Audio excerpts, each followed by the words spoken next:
بشرا جی، آپ کے والد صاحب احمد بشیر بہت respected journalist, film maker, writer. جب ضیاء الحق نے مارشل لاء لگایا تو وہ ریزائن کر گئے، کیا یہ سچ ہے؟ نہیں، ایکچولی جب ضیاء الحق نے مارشل لاء لگایا تو اس وقت ابا was DG state film authority, which was in Islamabad. اچھا، اس میں اسلم اظہر صاحب چیئرمین تھے اور قدرت اللہ شہاب صاحب اس وقت سیکرٹری انفارمیشن تھے. سو انہوں نے آ کے کہا کہ یہ سب غیر اسلامی ہے. ضیاء الحق نے کہا دوزخ میں چلے جائیں گے جو لوگ یہ کام فلمیں وغیرہ بناتے ہیں. تو اس میں ڈاکیومنٹریز وغیرہ بنتی تھیں، تو وہ خیر محکمہ ختم کر دیا گیا. پھر ان کو شہاب صاحب نے کہا کہ آپ منسٹری میں آ جائیں، آ کے دفتر میں بیٹھ جائیں، گریڈ 22 سے 19 میں آ جائیں. تو انہوں نے کہا جی سوری میں چلتا ہوں لاہور. اسلام آباد سے پھر وہ لاہور آ گئے اور انہوں نے کہا میں اپنا پینسل، ان کو بلکہ پنجابی میں کہتے ہیں، میں اپنی پنسل کنتے لا کے تے میں چلا جاواں گا دفتر. واہ، پنسل نا، تو ہم کہتے ہیں پنسل کی کہتے ہیں، بھائی میں تو پنسل ہی کہتے. تو وہ آ گئے لاہور اور آ کے اپنا جرنلزم پھر سے شروع کر دیا. اچھا، اور آپ کتنے سال کی تھیں تب؟ میری جس وقت شادی ہوئی تھی I was 20 اور میری شادی کے تیسرے مہینے کو وغیرہ ہو گیا تھا نا، مطلب صحیح، ٹھیک. تو وہ پھر ابا، میں اسلام آباد میں رہ گئی تو وہ لوگ لاہور آ گئے واپس. آپ کی فیملی میں سب جو خواتین ہیں، آپ ہیں، سنبل آپا ہیں، نیلم آپا ہیں جو میرے ساتھ لاہور میں ہوتی ہیں، اسما آپا ہیں، آپ اتنی کانفیڈنٹ، اتنی ٹیلنٹڈ سسٹرز ہیں اور آپ کو یہ سالوں سے لوگ آپ کو کہتے آ رہے ہیں، لیکن مجھے پتا ہے کہ یہ آپ میں تو ہے ٹیلنٹ، لیکن آپ کے والد صاحب نے گھر میں ایک ماحول کریٹ کیا ہوگا اس ٹیلنٹ کی ایکسپریشن دے. تو کیسا تھا ماحول؟ اس کا پتہ ہے کیا، بڑا ایک عجیب سے. ابا واز این ایکسٹریمسٹ. ابا انتہائی محبت کرنے والے اور انتہائی غصے والے. دو چیزیں تھیں. ہماری جان بھی نکلتی تھی ان سے اور ہم چپکتے بھی بہت تھے اور وہ ہم کو چپکے ہی رہتے تھے ہر وقت. ان کی عادت تھی کہ بچیوں کو، بیٹیوں کو لپٹ کے اوپر ٹانگ رکھ کے پپیاں کرتے ہی جاتے تھے ہمیشہ. تو مگر جب غصہ ایک للکار ماری اور وہیں ہماری روح فنا. بٹ ان کے بڑے اسٹرکٹ رولس تھے. جی، گانا، پرفارمنگ آرٹس، لکھنا، یہ سب بہت ہی خوبصورت کام تھا جس میں ہمارے گھر میں کوئی ایشو نہیں تھا. صرف یہ تھا کہ آپ نے باہر نہیں جانا، زیادہ دیر تک باہر نہیں رہنا، شام کو گھر میں ہونا ہے، سورج غروب ہو تو آپ نے اپنے گھر میں ہونا، نہ کسی سہیلی کی برتھ ڈے پارٹی پہ جانا تھا. سہیلی کی برتھ ڈے پارٹی نہیں. اور اگر ہم کسی شادی پہ چلے بھی جاتے تھے امی کے ساتھ، ہم کھانے کے بغیر آ جاتے تھے کیونکہ انہوں نے کہا 9 بجے کے بعد دیر باہر نہیں جانا. اس کا مطلب تھا وہ کہتے تھے مجھے لوگوں پہ ٹرسٹ نہیں ہے. صحیح. اور ان کے مطابق میری 4 سوڑیاں تیاں نے تھے، میں اس طرح نہیں مطلب چھٹ سکتا. تو وہ ایک ان کو باہر لینا وے، ہی واز رائٹ. تو مگر ہمیں پھر بہت سی چیزوں میں الجھن بھی ہوتی تھی. کیا مصیبت ہے، دل تو چاہتا تھا کہ گائیں. اور پھر چونکہ میں بچوں کے پروگرام میں جاتی تھی تو میرے پیچھے تو بڑی ٹی وی کی گاڑیاں لگ جاتی تھیں. اس وقت مجھے جانے دیا بکاز میں اس وقت فراک جرابیاں بنا کے گئی تھی. بٹ تھوڑی سی جب میں بڑی ہوئی تو پھر میری دادی وغیرہ نے کہا کہ بھئی آؤ بڑی ہو گئی ہے فلانا. تو میں تھوڑی لمبی بھی جلدی ہو گئی تھی. دین دے اسٹاپ می. اچھا، ابا نے کہا کہ تینوں شوق ہے تو چپ کر کے ریڈیو تے جا کے گا لیا کر، کسی نے پتہ بھی نہیں لگے. اچھا، وہ الاؤڈ تھا لیکن ٹائمنگز اور ریسٹرکشنز تھیں. وہ تو سب کی ہوتی ہیں. ہاں، لیکن ہمیں اب کے ہمارے گھر میں بھی میری بیٹیوں کے ان کے میل فرینڈس بھی آتے تھے، مطلب جو بچے اسکول میں پڑھتے ہیں آپ کے بھی. ہمارے گھر میں ایسا کوئی مذاق. تو ہم فیمیل اسکول میں تھے، ہم کوئیڈ میں نہیں تھے. مگر ایون دین جب ٹی وی پہ کام کرتے تھے تو پروڈیوسرس کا فون بھی آتا تھا تو ہماری روح فنا ہو جاتی تھی کہ مطلب ہے کہ یہ امی سے بات کر لیں. آپ کو دیکھ کے لگتا نہیں ہے ایسا؟ میرے دماغ میں جو آپ کے والد صاحب تھے اور آپ کی امی ابھی حیات ہیں ماشاءاللہ، لاہور میں ہیں، تو مجھے تو لگتا تھا کہ آپ بہت ہی لبرل اور پروگریسو. ہاں، لبرل اس طرح تھے کہ ہمارے گھر میں میوزک اور مستی مذاق اور لکھنا پڑھنا اور ہمارے گھر میں ادیبوں شاعروں کا آنا بیٹھنا، وہ صرف پروٹیکٹیو بہت زیادہ تھے ہمارے. اس طرح ہمیں انڈیپینڈنس بھی دی. جیسے کہ ہمارے والد نے کبھی پیسے نہیں بنائے کیونکہ ہمیشہ نوکری سے نکالے گئے اور بڑی خوشی خوشی آتی تھی کہ نوکری چلی گئی. مساوات کے ایڈیٹر تھے اور بھٹو صاحب کے خلاف لکھ دیا تو انہوں نے تو نکالنا ہی تھا. تو he was very proud of this. سے میں سچ بولوں گا اور چاہے جو مرضی کانسیکوینسز ہو. ان کی اسی معاملے میں رسپیکٹ تھی. تو ہمیں انہوں نے بس اسٹاپ پہ راستہ دکھایا کہ یہ دیکھو ہم نے یہ گھر لیا، چلو بھائی دیکھیں کدھر سے کس کو بس ملتی ہے.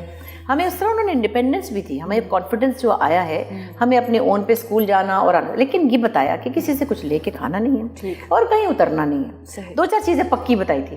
تو کچھ پرنسپلس تھے ان کے جو کہ اس وقت تو بڑے مصیبت لگتے تھے لیکن آئی تھنک وہ ٹھیک تھے. آپ کو ان سے پہلے پرائڈ آف پرفارمنس مل گیا، وہ کیسا تھا؟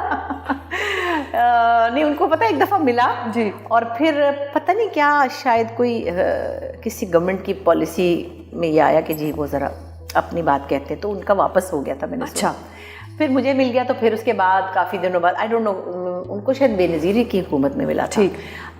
مجھے بھی بے نظیر کی حکومت, لیکن بے نظیر کی دوسری حکومت میں ان کو ملا تھا. اب پہلی حکومت میں مجھے ملا تھا تو میں ان کو کہتی تھی ابا توڑنا میں سینئر ہے گیا. لیکن بہرحال وہ دیر سویر تو ہوتی ہے. بٹ بشریٰ جی آپ نے اتنے آئیکانک ڈراموں میں کام کیا, کامیڈیز میں خاص طور پر, اور میں اس دن آنگن ٹیڑھا دیکھ رہی تھی. یوٹیوب پہ اب سارا کچھ مل جاتا ہے.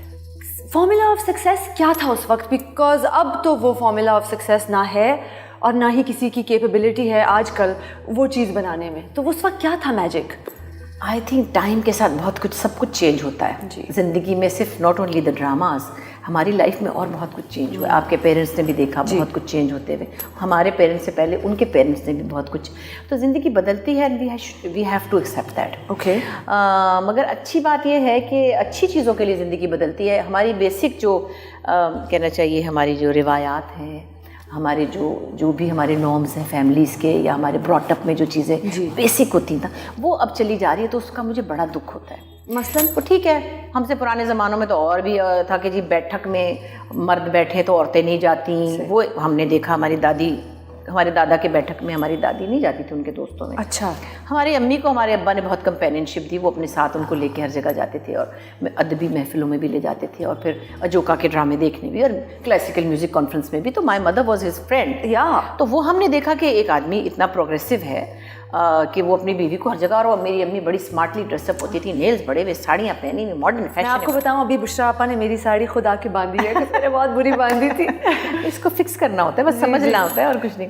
سو اس طرح ہم نے یہ دیکھا. پھر ہمارے جو ہسبینڈس تھے انہوں نے بھی ہمیں اس طرح سے نہیں کہ بھائی چپ ہو جاؤ, یا بات نہیں کرنی, یا اس کے سامنے نہیں آنا, یا اس کے سامنے. تو چیزیں بدلی ہیں. لیکن سب چیزوں میں سمجھتی ہوں ایک چیز جو ہمیشہ رہنی چاہیے وہ آپ کی اپنی جو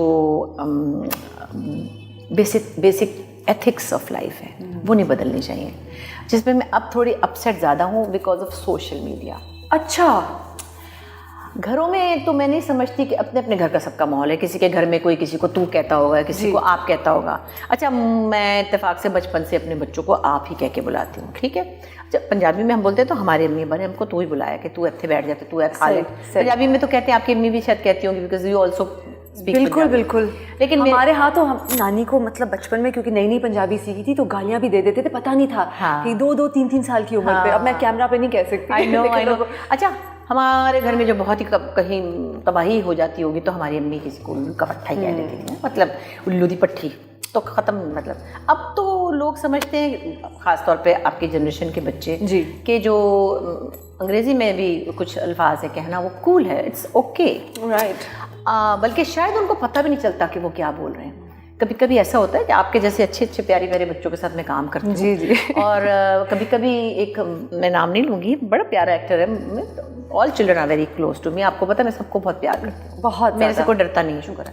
نہ میں چڑچڑی آنٹی بننا چاہتی ہوں, مجھے بڑا ڈر لگتا ہے کہ سڑی ہوئی آنٹی نہیں. اور ہم تو آپ کے ساتھ سیکرٹس بھی شیئر کر لیتے ہیں. ہاں, مگر میں کسی بچوں کو نہ نصیحتیں کرتی ہوں نہ ان کو تو کہتی ہوں کہ تم, حالانکہ بچے کبھی کبھی دیر میں بھی آتے ہیں, کبھی ٹینٹرم بھی دکھاتے ہیں, ہمیں نہیں, ڈائریکٹرس کو ان کی وجہ سے کچھ ٹربلز بھی ہوتی ہیں. بٹ میں, دیٹس ناٹ مائی ایریا, میرا ایریا نہیں ہے وہ ڈائریکشن جانے, پروڈکشن جانے. میں کیوں بچے کو کہوں کہ دیکھو بیٹے تمہیں اس وقت نہیں آنا چاہیے تھا, تمہیں اس وقت میں نہیں کہتی. خیر نہیں, وہ بات کرتے کرتے وہ بچہ ایسی 2-4 باتیں کر گیا, اسے خیال ہی نہیں رہا کہ میرے سامنے ایسے نہیں بولنا چاہیے, مطلب بولنا ہی نہیں چاہیے تو کم از کم. اور میں نا ایسے ہوگی کہ میرا یہ دل بھی نہیں چاہا کہ میں اس کو یہ اکنالج کراؤں کہ تم نے کیا بات کہی ہے. مجھے اتنی شرم آ گئی, مطلب مجھے نہیں عادت کہ میں اس کو کہوں کہ تم نے یہ کہا, یہ تو پرسنل باتیں کر رہا تھا. نہیں, کسی کے بارے بات جیسے کسی کو کہتے ہیں پانی کا گلاس, اس نے کوئی ایسی 2 لفظ بول دیے جو کہ کوئی اس کے خیال میں کچھ پتہ ہی نہیں چلا, اس کو پتہ ہی نہیں چلا, ورنہ وہ بہت تمیز والا ہے. تو میرا مطلب یہ کہ یہ اتنا آپ کی ایک ڈیلی روٹین میں یہ لفظ آ چکے ہیں کہ وہ آپ کو یاد ہی نہیں رہتا کہ یہ کتنی بری بات ہے. یہ بری بات ہے, اس کو سمجھیں. یہ برے الفاظ بولنا بری بات ہے. مطلب میں اس کو اور کس طرح کہوں کہ یہ بری بات. آپ کو لگتا ہے کہ سوشل میڈیا پہ جو ریویورز بھی ہیں, جو مطلب بالکل ادھر کوئی گائیڈ لائنز نہیں ہے نا, ایکسٹریم کانٹینٹ جو ہے وہ زیادہ چلتا ہے, اور وہ پھر زیادہ تر یوتھ ہینڈل کرتی ہے, کیونکہ ہمیں تو اتنا آتا ہی نہیں ہینڈل کرنا, ہمارے تو دوستوں کے پاس ہے بھی نہیں. اور میں نے تو ابھی بھی تھوڑا سا شروع کیا تھا تو میں گھبرا گئی, کیا ہو گیا, بس مجھے سمجھ نہیں آئی. بدتمیزی کسی نے اتنی کی کہ سیریسلی مجھے ہینڈل کرنا نہیں آیا, کیونکہ مجھے عادت ہی نہیں ہے. اللہ کے فضل سے کسی نے منہ کے اوپر بھی کبھی ایسے گالیاں نہیں دی, تو پھر آپ جب پڑھتے ہیں میں جو اتنے آسمان پہ چڑھی ہوئی تھی پتہ نہیں میرے تو بت بنے ہوئے ہیں، اللہ جانے میں تو پتہ نہیں کون ہی ہوں، تو مجھے تو سارے ایسے ہی کہتے رہتے تو یہ کون اٹھ کے گھٹیا باتیں کر رہا ہے، تو مجھے غصہ آ گیا. تو وہ نہیں ہونی چاہیے. ضرور کرٹیسزم ہونا چاہیے، فن بھی ہونا چاہیے. ہم تو اتنا مذاق کرتے ہیں ہم، اور ہماری کمپنی میں لوگ پیٹ پکڑ لیتے ہیں جی، مگر اس میں ایک بھی گندا ورڈ نہیں ہوتا.